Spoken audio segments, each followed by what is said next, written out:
Assalamualaikum warahmatullahi wabarakatuh. Selamat pagi anak-anak. Hari ini kita akan belajar untuk tema 1, subtema 2, pembelajaran 6. Kita akan belajar mengenai otot, ide pokok, dan cover. Selanjutnya, amati gambar berikut. Nah, kamu lihat di situ ada nenek. Kenapa ya kakinya kira-kira? Iya, nenek itu kakinya kesleo. Nah, apa itu kesleo? Kesleo adalah cedera yang terjadi pada otot. Penyebabnya itu karena ada gerakan dadakan, kemudian ada kekurangsiapan otot untuk melakukan suatu gerakan, dan yang ketiga adanya paksaan gerakan pada otot. Kegiatan yang rentan mengalami kesleo atau cedera otot yaitu kegiatan olahraga. Nah, bagaimana cara mencegahnya? Cara mencegahnya adalah dengan menguasai teknik olahraga yang akan dimainkan. Kemudian, dengan melakukan pemanasan sebelum olahraga. Tentunya kalian sering melakukan pemanasan seperti ini sebelum olahraga dengan guru olahraga. Nah, selanjutnya, macam-macam gerakan otot ini biasanya kita lakukan saat kita melakukan pemanasan sebelum olahraga. Nah, kita mulai dari gerak meluruskan. Gerak meluruskan ini contohnya adalah meluruskan lutut, siku, dan ruas jari. Contohnya ada di sebelah sini, kalian bisa lihat. Anak ini dia meluruskan tangannya ke atas, lututnya serta jarinya. Nah, kemudian untuk gerak yang kedua yaitu gerak membengkokkan. Contohnya adalah membengkokkan lutut, siku, dan ruas jari. Nah, ini seperti jalan di tempat. Lutut dibengkokkan, tangan dibengkokkan, jari pun juga dibengkokkan. Selanjutnya, gerak menekan ke bawah atau menurunkan. Ini seperti menggerakkan kaki, menekan benda menggunakan tangan. Kalian bisa lihat gambarnya. Kemudian yang keempat yaitu gerak mendekatkan. Contohnya adalah mendekatkan tungkai ke tubuh. Ini contohnya, ini salah nulis ya, harusnya tungkai. Kamu lihat tungkainya digerakkan ke sumbu tubuh. Selanjutnya, gerak memutar. Contohnya adalah gerakan memutar lengan. Nah, kalian bisa lihat di sini, perhatikan. Dan yang terakhir adalah gerak menjauhkan, yaitu gerak merentangkan tangan, menggerakkan kaki ke samping. Nah, ini juga sering kalian lakukan saat pemanasan. Selanjutnya, bagaimana cara menjaga atau merawat otot kita? Yang pertama adalah kita harus menghindari gerakan yang membebani kerja otot secara berlebihan. Jadi, saat kalian mengangkat benda, jika benda yang kalian angkat itu berat dan kalian tidak kuat, itu sebaiknya tidak dipaksakan karena takutnya nanti tangan atau punggung menjadi sakit. Kalian bisa lihat seperti ini. Nah, di sini ada gambar. Nah, yang kedua adalah dengan melakukan peregangan, pemanasan. Nah, kalian bisa lihat pada gambar. Yang ketiga, melakukan latihan rutin. Latihan rutin di sini seperti olahraga atau pemanasan di bawah sinar matahari atau mungkin jogging setiap pagi. Ini adalah contoh latihan rutin yang bisa kalian lakukan. Kemudian yang keempat, memelihara kebutuhan cairan tubuh. Minum air putih secara teratur yang banyak. Bukan minum minuman yang manis tetapi air putih ya. Ini yang lebih baik untuk kesehatan tubuh kita. Kemudian yang kelima, mengkonsumsi makanan bergizi dan bermanfaat bagi tubuh. Nah, kalian bisa lihat, mengkonsumsi makanan yang bergizi dan bermanfaat ini adalah makanan yang banyak mengandung protein. Ada daging, telur, susu, kemudian bisa ditambah dengan buah-buahan dan sayur-sayuran. Ini bagus untuk kesehatan. Selanjutnya, meringankan nyeri otot. Meringankan nyeri otot di sini maksudnya jika badan sakit atau kaki, tangan pegel-pegel seperti itu, ringankan dengan pereda nyeri otot. Kalian bisa lihat ada counterpan, ada krim otot geliga, dan masih banyak lagi yang dijual di pasaran. Selanjutnya, kita akan belajar untuk cari ide pokok suatu bacaan. Kalian lihat di buku tema kalian halaman 117 sampai 118.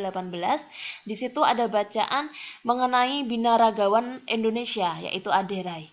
Aderai Binaragawan Perkasa Indonesia. Kita mulai dari paragraf pertama. Aderai adalah sosok pria perkasa yang sangat terkenal di Indonesia, bahkan di dunia.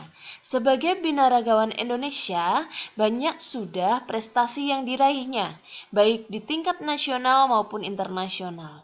Saat ini Aderai telah pensiun sebagai atlet binaraga. Meskipun demikian, dia tetap aktif dalam menjadi pembina dan membuka tempat kebugaran di beberapa daerah di Indonesia. Kita mulai dari paragraf pertama dulu. Nah, di sini Bu Arin sudah sebutkan ide pokoknya, yaitu Aderai adalah binaragawan yang terkenal di Indonesia bahkan di dunia. Iya, terdapat di kalimat yang pertama. Kalau di paragraf bunyinya seperti ini. Aderai adalah sosok pria perkasa yang terkenal di Indonesia bahkan di dunia. Hanya itu saja. Tetapi di ide pokok di sini sudah Bu Arin jelaskan langsung. Aderai adalah binaragawan yang sangat terkenal di Indonesia bahkan di dunia. Kenapa di sini ada binaragawannya tapi di sini tidak kalimat utamanya? Iya, karena ide pokok ini adalah inti dari suatu paragraf. Jika kalimat utamanya ada di paragraf pertama dan kalimat penjelasnya ada di kalimat-kalimat berikutnya, maka jika ada hal penting bisa kita tarik di menjadi suatu inti paragraf atau ide pokok. Maka akan ditemukan bahwa Aderai adalah binaragawan yang sangat terkenal di Indonesia bahkan di dunia.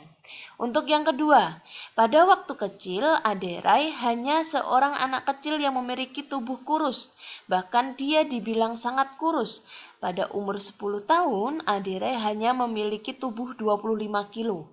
Bahkan hingga mencapai remaja dengan tinggi 183 cm, berat badan Aderai hanya 55 kilo. Nah, di sini kita temukan bahwa kalimat utama atau ide pokok berada di kalimat utama, yaitu di kalimat yang pertama. Pada waktu kecil Aderai hanya seorang anak kecil yang memiliki tubuh kurus, bahkan bisa dibilang sangat kurus.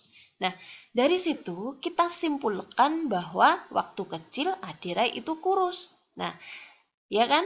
Nah, kita tulis langsung seperti itu saja. Tidak harus sama seperti kalimat pertama pada paragraf. Waktu kecil Aderai memiliki tubuh kurus. Langsung saja. Selanjutnya, paragraf ketiga.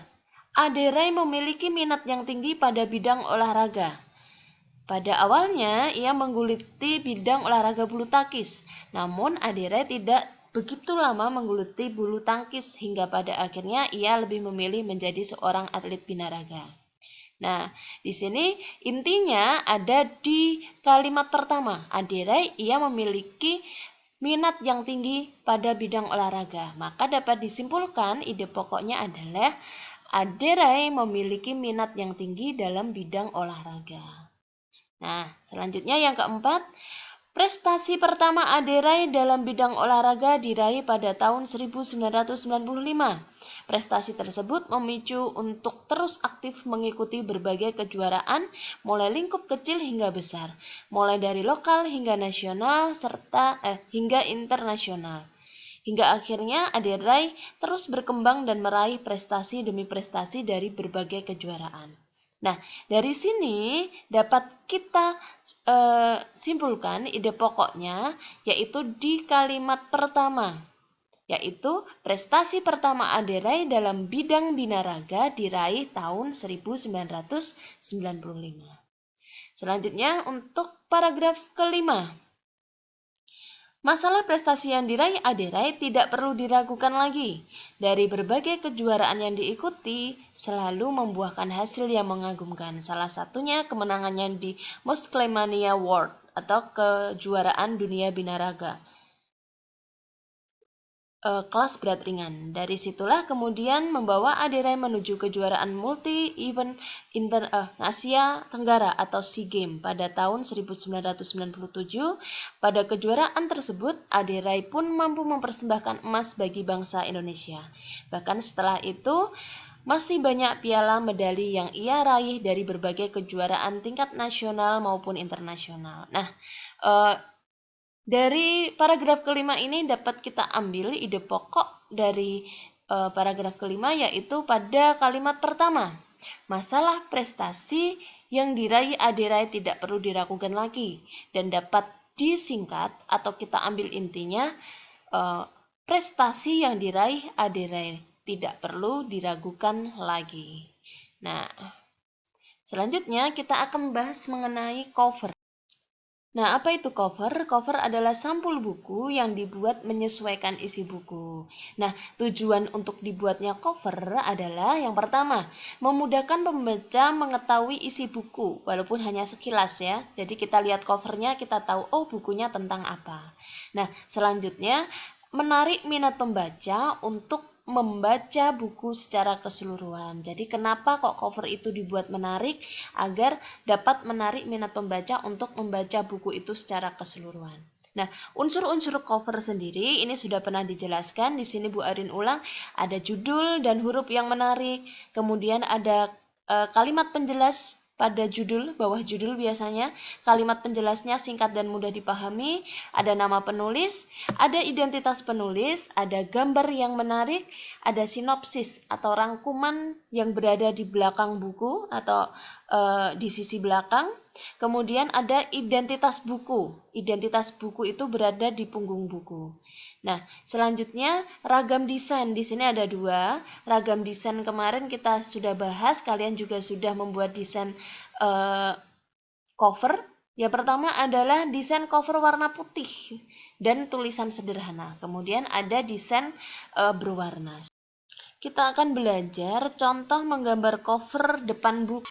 Nah, untuk menggambar cover, yang pertama adalah kalian setelah punya gagasan atau punya ide mau menggambar apa, kalian buat sketsanya. Nah, menggambar sketsa di sini ini menggunakan pensil terlebih dahulu. Baru kemudian nanti dipertebal dengan menggunakan spidol. Kalian perhatikan ya. Ini ada videonya, kalian simak baik-baik.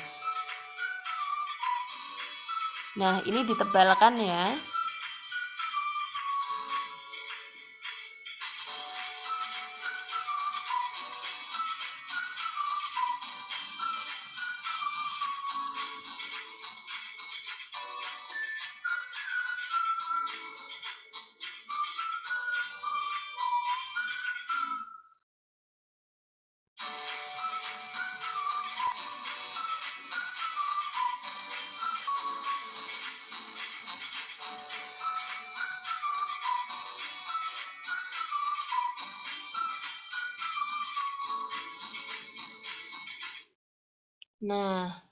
Nah, ini adalah akhir dari cover yang kalian lihat tadi. Jadi sebelah kiri ini adalah awal, baru sketsa awalnya saja. Dan akhirnya adalah seperti ini. Dari sketsa awal, dari pensil, kemudian ditebalkan dengan menggunakan bolpen. Setelah itu baru diwarnai, maka hasilnya akan menjadi lebih indah atau lebih menarik. Nah, selanjutnya ini ada beberapa ragam cover warna yang bisa kalian amati. Jadi gambar cover ini menyesuaikan dengan judulnya. Jika di sini judulnya permainan tradisional, gambar covernya tentang permainan. Sebelah sini juga, ini tentang matematika. Ada kalimat penjelasnya dari judul. Di sini juga ada gambar-gambarnya adalah gambar-gambar tentang hitung-hitungan. Ini menjelaskan bahwa di dalamnya adalah tentang matematika. Selanjutnya, kita perhatikan di sini, ini adalah tugas untuk hari ini. Tugas hari ini adalah yang pertama, kalian tuliskan penyebab seseorang mengalami cedera.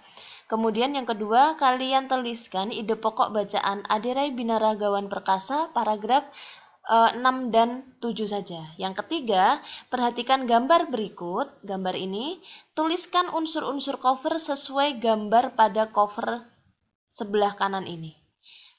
Nanti kalian tulis siapakah penerbitnya siapa, penulisnya siapa, judulnya apa, kalimat penjelasnya apa. Kalian jelaskan di tugas kalian.